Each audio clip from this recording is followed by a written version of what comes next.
Hello toi, j'espère que tu vas bien. Bienvenue sur ma chaîne, bienvenue chez Loris Art & Books. Aujourd'hui, je te propose une nouvelle vidéo Focus Saga. On va parler de manga. Aujourd'hui, je vais te présenter la saga Le Monstre d'Einstein de Ryu Miyanaga. Le Monstre d'Einstein, donc je vous montre les couvertures en même temps. Le Monstre d'Einstein est une saga manga en 3 tomes terminée, éditée chez Casterman, qui répond au genre du fantastique, gothique aussi, de par surtout ses dessins. J'aurais pris, je pense, des images que je vais te passer au fur et à mesure pour que tu vois à quoi ressemblent les dessins. Maintenant, place au synopsis. On va suivre le roux qui habite dans un petit village de pêcheurs avec son père et tous les pêcheurs autour, au final, qui font partie de sa famille. Pas forcément de sang, mais en tout cas, il a grandi là-dedans. Le roux de base n'est pas très intéressé par tout ça, mais il n'a pas trop le choix. S'ils veulent survivre, en fait, dans cette période de disette, on va dire, ben, il faut bien pêcher. Et c'est tellement dur qu'à un moment, son père et lui sont obligés d'aller très loin au niveau de la mer pour pêcher parce qu'il n'y a plus de poissons dans les zones safe. Malheureusement, il va y avoir un accident, ils vont avoir un accident et le loup à la fin sera plus mort que vivant. Il va être sauvé par un garçon sorcière qui a une réputation plutôt douteuse dans le village et à partir de là va s'en suivre une aventure et la vie de le loup en fait va prendre une tournure qui n'était pas prévue et je dirais même que cet accident là aura provoqué une renaissance pour lui. Comme d'habitude, je vais diviser la vidéo en plusieurs parties pour te convaincre de lire cette saga, oui, parce qu'aujourd'hui c'est du positif en tout cas. Contrairement à ce que je fais avec les romans, il n'y aura pas de partie plume, elle sera remplacée par une partie dessin graphique tout simplement, et ensuite on va passer directement aux différents thèmes que tu pourras retrouver dans la, dans la vidéo, dans la saga, et à la fin je vais te dire un petit peu mon ressenti global. Alors par rapport au dessin, c'est magnifique. On est sur un dessin profondément gothique avec énormément de traits foncés, épais et surtout de traits noirs. Il y a un effet à la fois brouillon et très détaillé, c'est-à-dire que si tu te penches sur les dessins, tu vas voir qu'il y a énormément de détails, mais en même temps l'artiste a créé un effet brouillon, un effet faux brouillon même, qui va donner un aspect négligé au dessin. Pour autant, il est extrêmement beau, il est extrêmement détaillé et on sent que toutes les planches, surtout certaines que je vais te passer, toutes les planches en tout cas ont fait l'objet de soins particuliers pour être très belles. Ensuite, en ce qui concerne les thèmes, on va en avoir 3 principaux. Le premier étant la sorcellerie entre guillemets, même si on n'est pas très dans la pratique de la sorcellerie.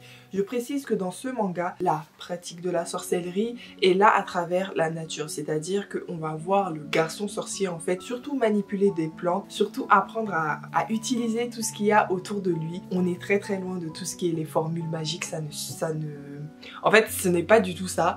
Je pense que la sorcellerie que tu vas retrouver dans ce manga là se rapproche beaucoup de la sorcellerie que tu vas voir de façon contemporaine dans les milieux de sorcières ou de personnes en tout cas s'auto-proclamant sorcières. Le deuxième thème que tu vas retrouver, c'est ma troupe favorite, c'est la Round Family. Suite à son accident et sa renaissance, le loup va se lier d'une très grande amitié avec le garçon sorcière qui s'appelle Einstein. Ils vont partir en fait dans certaines quêtes et au final on va être dans un récit où c'est les 2 personnages principaux, même si on ne voit pas que eux, ça va être nos 2 personnages principaux qui vont s'apprivoiser, qui vont apprendre à se connaître et qui vont traverser des choses pas faciles ensemble. Et le dernier thème que je vais te présenter, ça va être le thème du voyage, parce que je ne vais pas te dire pourquoi, parce que sinon ça va spoiler, mais il y a des voyages notamment en bateau qui vont se passer dans ce manga et ça fait l'objet aussi de certaines des péripéties on va dire de nos personnages. Je vais m'arrêter là pour les thèmes du récit, je pense que je n'ai pas besoin de t'en citer un peu plus. Je vais te parler de mon ressenti global.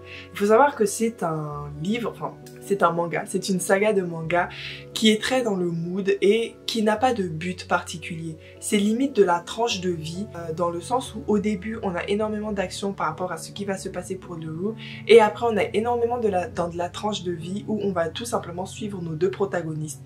On ne sait pas exactement ce qui va se passer, il est quasiment impossible de prédire en fait les différents épisodes que tu vas avoir dans cette série.